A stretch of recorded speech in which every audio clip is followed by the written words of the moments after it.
दक्षिण भारत के सबसे महत्वपूर्ण राज्य कर्नाटक से आ रही है। यहाँ सत्ता के गलियारों में एक बहुत बड़ा सियासी भूचाल आ गया है।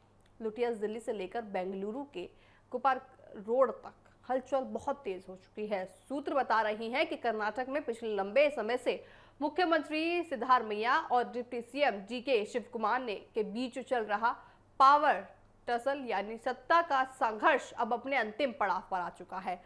खबर है कि कांग्रेस आलाकमान ने कर्नाटक का नाटक खत्म करने के लिए एक बेहद चौंकाने वाला नीतीश कुमार फॉर्मूला तैयार किया है। दरअसल इस इनसाइड स्टोरी के मुताबिक मुख्यमंत्री सिद्धारमैया ने आने वाले शुक्रवार को यानी 28 मई को अपने पद से इस्तीफा दे सकते हैं। उनकी जगह राज्य के नेता और संकट मोचक कहे जाने वाले डीके शिवकुमार को कर्नाटक का नया मुख्यमंत्री बनाया जा सकता है। इस पूरे सियासी ड्रामे की पटकथा दिल्ली में कांग्रेस मुख्यालय में हुई 2 घंटे की एक बेहद गोपनीय और हाई स्टेक मीटिंग में लिखी गई है। इस हाई प्रोफाइल बैठक में कांग्रेस अध्यक्ष मल्लिकार्जुन खड़गे, लोकसभा में नेता प्रतिपक्ष राहुल गांधी, खुद मुख्यमंत्री सिद्धारमैया, डिप्टी सीएम डीके शिवकुमार और राज्य के प्रभारी रणदीप सिंह भी मौजूद रहे। हालांकि सार्वजनिक रूप से और मीडिया के सामने कांग्रेस नेतृत्व इसे महज एक अफवाह बता रहा है और दावा कर रहा है कि बैठक का मुख्य एजेंडा आगामी राज्यसभा और विधान परिषद चुनाव थे। लेकिन पर्दे के पीछे की कहानी कुछ और ही बयां कर रही है। दर्शकों, सूत्रों का दावा है कि बंद कमरे में राहुल गांधी ने इस बात पर गहरी चिंता व्यक्त की है कि पिछले कई महीनों से चल रही अंदरूनी खींचतान और गुटबाजी के कारण कर्नाटक में कांग्रेस सरकार की छवि और लोकप्रियता को भारी नुकसान पहुंचा है। ऐसे में उन्होंने दोनों नेताओं को सख्त हिदायत दी है कि संगठन की स्थिरता सर्वोपरि बनाई जाए। अब सवाल यहाँ ये उठता है कि आखिर ये नीतीश कुमार फॉर्मूला क्या है?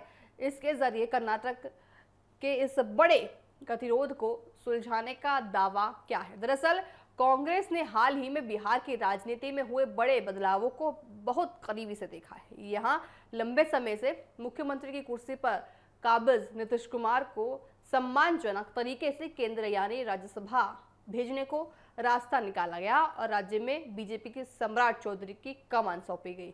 ठीक इसी मॉडल को अब कांग्रेस कर्नाटक में भी लागू कर सकती है। राजनीतिक जानकारों का मानना है कि कांग्रेस हाईकमान या अच्छी तरह समझ चुका है कि समुदाय के बड़े नेता और पिछड़े वर्गों में मजबूत पकड़ रखने सिद्धारमैया जैसे चेहरों का सीधे किनारे करना पार्टी के वोट बैंक के लिए आत्मघाती साबित हो सकता है। इसलिए उन्हें किनारे करने के बजाय राष्ट्रीय राजनीतिक में एक बड़ा रोल देकर और राज्यसभा सीट का आश्वासन देकर दिल्ली बुलाया जा रहा है। लेकिन कहानी सिर्फ इतनी ही नहीं है दर्शकों। सिद्धारमैया को मनाने और राज्य में सत्ता का संतुलन यानी पावर बैलेंस बनाए रखने के लिए कांग्रेस आलाकमान ने इस फॉर्मूले में एक बड़ा और दांव खेला है। दरअसल मुख्यमंत्री खेमे में नाराजगी को दूर करने और सिद्धारमैया को एक सेफ एग्जिट देने के लिए उनके बेटे सिद्धारमैया के कर्नाटक का नया डिप्टी सीएम नियुक्त किया जाने की प्रबल संभावना यहाँ जताई जा रही है।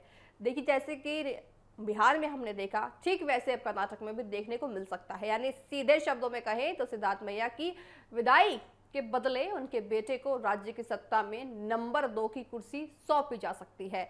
आलाकमान ने मुख्यमंत्री को ये पूरी छूट दी है कि वे अपने राजनीतिक भविष्य और नई कैबिनेट के गठन को लेकर खुद फैसला ले सकते हैं।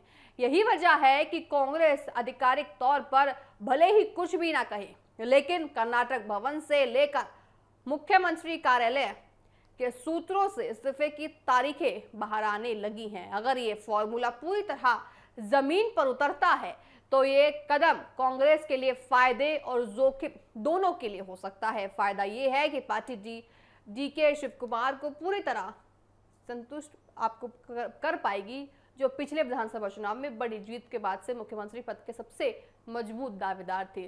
संगठन पर अपनी फौलादी पकड़ और बेजोड़ चुनावी रणनीति के लिए मशहूर डीके शिवकुमार को कमान मिलने से कांग्रेस को लगता है कि वे पिछले आपको बताएं साल 2028 के आगामी विधानसभा चुनाव तक अपनी एक मजबूत और नई टीम तैयार कर पाएंगे। इसके अलावा सिद्धारमैया के चुनाव अनुभव का इस्तेमाल भी यहाँ कांग्रेस राष्ट्रीय स्तर पर कर रही है। विशेषकर दक्षिण भारत में भाजपा के खिलाफ विपक्षी चक्रव्यूह तैयार करने और ओबीसी राजनीति को धार देने कर रही है कांग्रेस। साथ ही इस फॉर्मूले के साथ चुनौतियां और जोखिम भी बहुत बड़े हैं।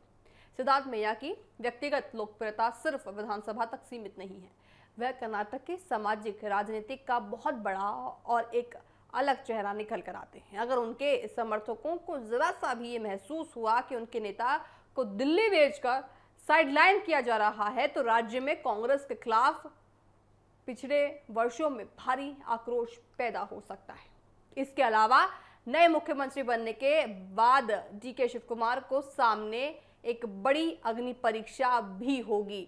उन्हें सिर्फ सत्ता नहीं संभालनी होगी बल्कि सिद्धार्थ मैया समर्थन मंत्रियों और विधायकों को भी साथ लेकर चलना होगा ताकि सरकार पर कोई संकट ना पैदा हो। अगर नेतृत्व परिवर्तन के बाद राज्य में गुटबाजी कम होने के बजाय और बढ़ गई तो कांग्रेस का ये नीतीश कुमार फॉर्मूला उल्टा भी पड़ सकता है। फिलहाल कर्नाटक की स्थिति में ये वाला शुक्रवार बेहद निर्णायक मोड़ लेने वाला है। देखने वाली बात होगी कि कर्नाटक में आगे वाले समय में आखिर कांग्रेस का क्या रुख होता है, कांग्रेस किसको ज्यादा मजबूती से अलग हटाती है। देखिए यहाँ पे अगर वो सिद्धार्थ मौर्य को अलग हटाती है तो जैसे कि हमने आपको कहा कि उनके समर्थकों को बिल्कुल भी भनक नहीं होनी चाहिए कि उनको साइडलाइन किया जा रहा है।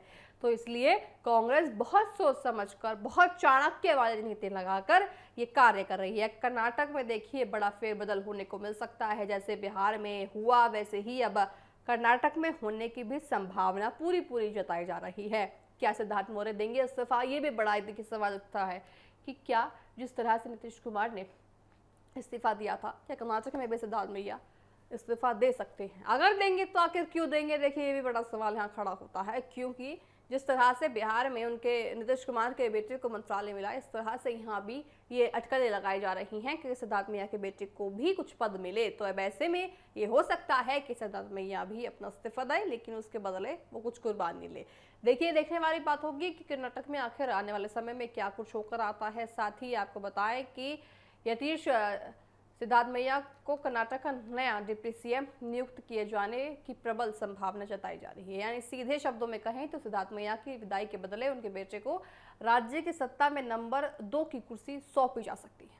आलाकमान ने मुख्यमंत्री को ये पूरी छूट दी है कि वे अपने राजनीतिक भविष्य और नई कैबिनेट के गठन को लेकर खुद फैसला ले सकते हैं। ये वजह है कि कांग्रेस आधिकारिक तौर पर भले ही कुछ भी कहे या ना कहे लेकिन कर्नाटक भवन से लेकर मुख्यमंत्री कार्यालय यानी सीएमओ के सूत्रों से इस्तीफे की तारीखें बाहर आने लगी हैं। अगर ये फॉर्मूला पूरी तरह जमीन पर उतरता है तो ये कदम कांग्रेस के लिए फायदे और जोखिम दोनों हो सकते हैं। फायदा ये है कि देखिए पार्टी डीके शिव कुमार को पूरी तरह संतुष्ट कर पाएगी, जो पिछले विधानसभा चुनाव में बड़ी जीत के बाद से ही मुख्यमंत्री पद के सबसे मजबूत दावेदार थे।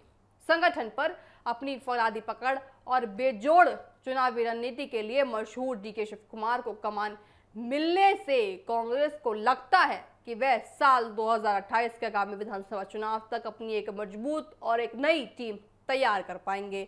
इसके अलावा सिद्धार्थ मैया के अनुभव का इस्तेमाल कांग्रेस राष्ट्रीय स्तर पर विशेषकर दक्षिण भारत में भाजपा के खिलाफ विपक्षी चक्रव्यूह तैयार करने और आपको बताएं कि राजनीति को अलग धार देने की कोशिश कांग्रेस यहाँ कर सकती है। इस फॉर्मूले के साथ चुनौतियां और जोखिम भी बहुत ज्यादा यहाँ कांग्रेस के लिए बढ़ जाते हैं। सिद्धार्थ मैया की व्यक्तिगत लोकप्रियता सिर्फ विधानसभा तक सीमित नहीं है, वह कर्नाटक की सामाजिक राजनीतिक एक बड़ा और बड़े चेहरे माने जाते हैं। अगर वह उनके समर्थकों को जरा भी महसूस हुआ कि उनके नेता को दिल्ली भेजकर साइडलाइन किया गया है तो राज्य में कांग्रेस के खिलाफ कुर्बा पिछड़े वर्गों में भारी आक्रोश पैदा हो सकता है। इसके अलावा नए मुख्यमंत्री बनने के बाद डीके शिव कुमार के सामने भी बड़ी अग्नि परीक्षा हो सकती है। उन्हें सिर्फ सत्ता नहीं संभालनी होगी बल्कि सिद्धार्थ मैया समर्थक मंत्रियों और विधायकों को भी साथ लेकर आगे चलना होगा ताकि